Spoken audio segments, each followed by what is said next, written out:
right, guys, let's talk some NBA playoffs. I didn't get a chance to do a video earlier. I figured I'd just jump on and talk about the last couple games I've been watching. So, Warriors and Lakers going to game 6 here. And game 5 was we all expected that. We all expected the Warriors to come out strong, come out very aggressive, and I just felt like it was one of those games where, as you know, 4-time NBA champs, they weren't going to go down in defeat in that sense, at least not at home.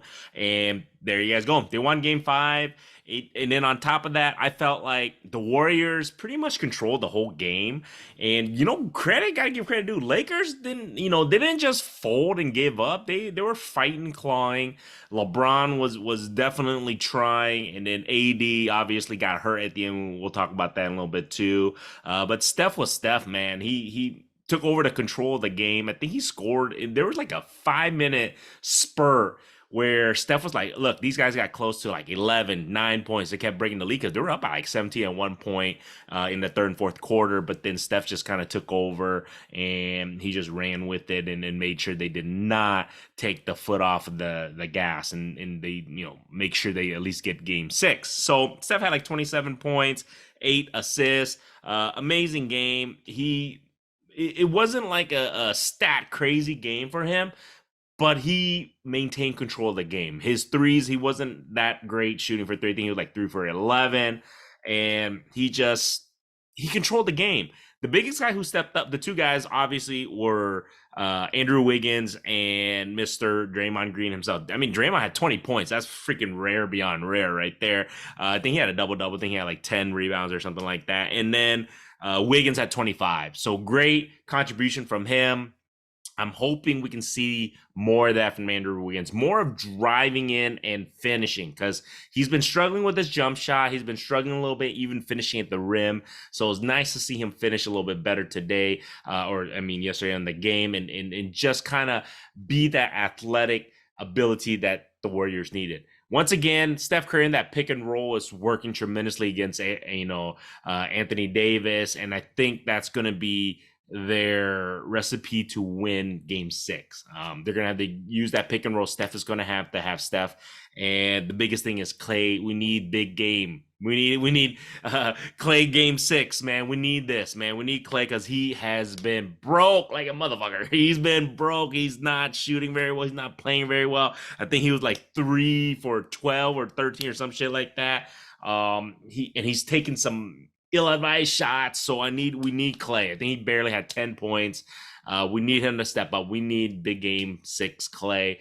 He needs to have at least 25 to 30 points, I feel like, this next game 6 for the Warriors to have a shot. Jordan Poole, once again, I think he had 11, quiet 11, but his shots are just not falling. He's just, I don't know if it's mentally, he's in his head or whatever the case may be. His game is not there. I don't even see the confidence in him anymore, guys. So he has to understand the Warriors, for them to win the championship, he's going to have to step up his game. Hopefully he can pick this game up. He's in a slump, guys. At the end of the day, everybody's fucking crumbing on him, hating on, Jordan Poole. He's in a slump. It's just one of those things. Shooters go through slumps.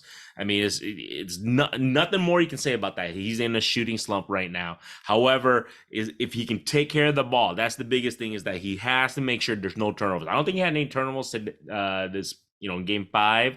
So as long as he doesn't do those stupid, ill-advised turnovers, he can at least, because he handles the ball most of the time he's on the floor. So he's got to watch those turnovers and just make smarter decisions when he's driving and everything like that. So Jordan Poole's got to step up. We're going to need a big game from him for game 6, at least game 6 or 7. If it gets to 7, got to need one of those 2 games. Jordan Poole has to show up, and then Clay's going to have to show up for game 6. It's just simple as that, man. And then obviously, if you guys watched the game, Anthony Davis got hit in the head by Kevon Looney. Look, it was not a dirty play, number 1. Number 2, it was just a bang-bang situation. And number 3, a lot of people are like, making fun or just saying how soft Anthony Davis is and everything. Look, I mean, I don't know what exactly happened inside his head. He got hit in the head. Everybody saw it. It was maybe the angle, whatever the case may be. You just never know with a head injury. Just hopefully, I mean, I think the news came out today. He's not in concussion protocol. I don't know. It's kind of weird. And then they took him out on a wheelchair. That's what they said.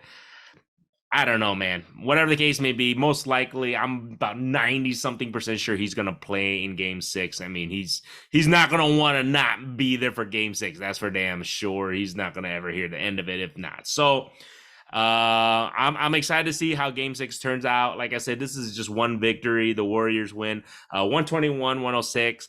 But like I said, Game 6 is it. This is it. It's going to be in LA. So the Warriors, as we all know, has struggled vitally on the road this season. However, I want to say, what did they say? They're like the last 12 playoff series or some shit like that. Last many odd series, the Warriors have always won an away game. So this series, they have not won in LA.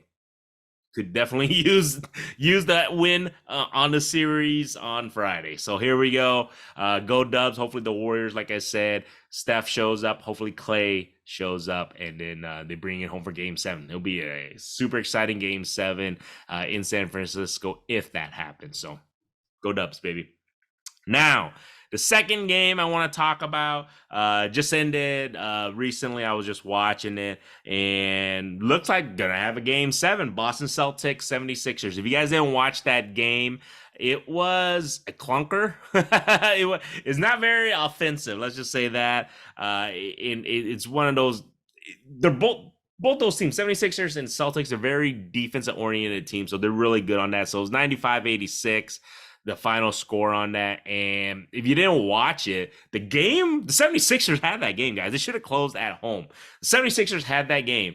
But Mr. freaking Jason Tatum showed up at the very end. He sucked today, guys. He was like 4 of 11 from 3. Before, I think he was like 2 of 9 or something from 3, and he was like 5 of 21. He had 19 points at the end of the game. But the last, I would say, like 6 minutes of the game, they were down by 2. Next thing you know, I mean, I think Jason Tatum went on a freaking like 8, 9 point or 10 point run. And he had like 2 3-pointers, literally switched the game around.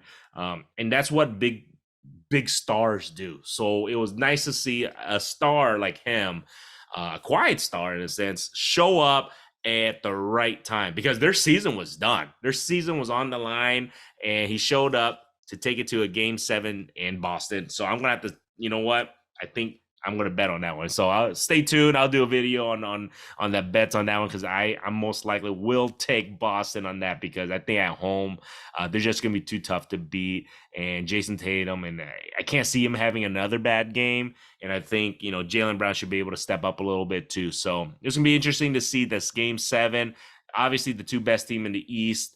And we'll see how they end up doing in Game 7. But like I said, Joel Embiid's gotta show up, man. He's got to show up if the 76ers want to move on. And Tyrese Maxey, it's going to be those 2 guys. Obviously, I think James Harden is part of that. But he was hesitant today. I felt like when I was watching the game at the end there's a couple times he drove, he didn't shoot. He was looking to pass, facilitate, I guess. But when you do ISOs with James Harden, was one of the best ISOs back in the day. I know he's older. I know he's a little slower, but I still think he can score at the rim. He wasn't looking to score. I felt like the last couple of minutes, he was looking to facilitate a little bit more. So hopefully if he looks to score, they might have a chance. So there you guys go. So we'll see. Game 7, Celtics and 76ers. That should be a good one for sure. And then the third game, it's still going on right now. I stopped watching it at about halftime. I might just go back and click it back on. But the last time I saw, they're up by 20. So the Nuggets and the Suns. Who knows? The Suns could do a crazy comeback. I might release this video like this anyway. So you guys, if they come back, fuck. Too bad. I'm recording this shit while I was at halftime, guys. But anyways, I don't think they will. The Suns are looking like they're laying an egg at the moment. KD was like 1 of 10 the last time I saw him. Obviously, he'll be better by the time this video comes out. However, they're down by 20 to the Nuggets at home. There's no life. Devin Booker was broke, and I think KD didn't even shoot anything for the first 5 minutes of the game. It's really, really weird that he was not shooting at the beginning. I don't know. It's not going to work out. Looks like the Nuggets are going to take them in game 6 at Phoenix. That's a crazy thing. Joker is a Joker. He was facilitating a little bit. But I think right now the Denver Nuggets are running on all cylinders. They're really tough defensively, offensively. They are going to be very difficult to beat. I mean, they look like a team that's going to go straight to the finals pretty easily. I don't know, though. We'll see. Obviously, I'm going to root for my Nugget or my Warriors if they get past the Lakers, but if this is the thing, if the Lakers get past the Warriors, I don't think they're going to be able to handle the Nuggets. I think the Nuggets would probably win like 5 or 6 games. The reason I feel is just the legs. Look at LeBron, look at AD, guys. They're dragging ass. They look good for the first half, but boy, they're dragging ass. So, like I said, the Nuggets are probably going to be the most well-rested team once they win this game, and then they're going to be waiting to see who they're going to play because, I mean, if the Warriors end up winning, they're going to go to a game 7, so they're going to get extra days of rest. So Nuggets will definitely be nice and rested for the conference finals. So there you guys go. My selection of the of the Suns to make it out of the West went kaput. Pretty much. I thought KD was going to really carry the team, but not enough. I guess is not enough. So there you guys go. So it's going to be most likely the Nuggets and whoever else comes. Hopefully it's the Dubs. And then on the Eastern Conference, I know I haven't really talked about the Heat or the Knicks. Knicks are done, I feel like. I don't know. We'll see. Jimmy Buckets. He's exciting. I love watching that guy play. But I just think they're going to run into a buzzsaw, whether it's the Celtics or the 76ers in my eyes. So that's going to be the two coming out of the East. West, I still think, right now, from the looks of it, looks like that Nuggets are probably going to come out of the West, but I hope not, because I hope my Warriors somehow or another figure it out. So there you guys go. That's the NBA playoffs in a nutshell. And go Dubs. Hopefully they can beat the Lakers game 6, pull out in game 7. You guys like this shit? Subscribe.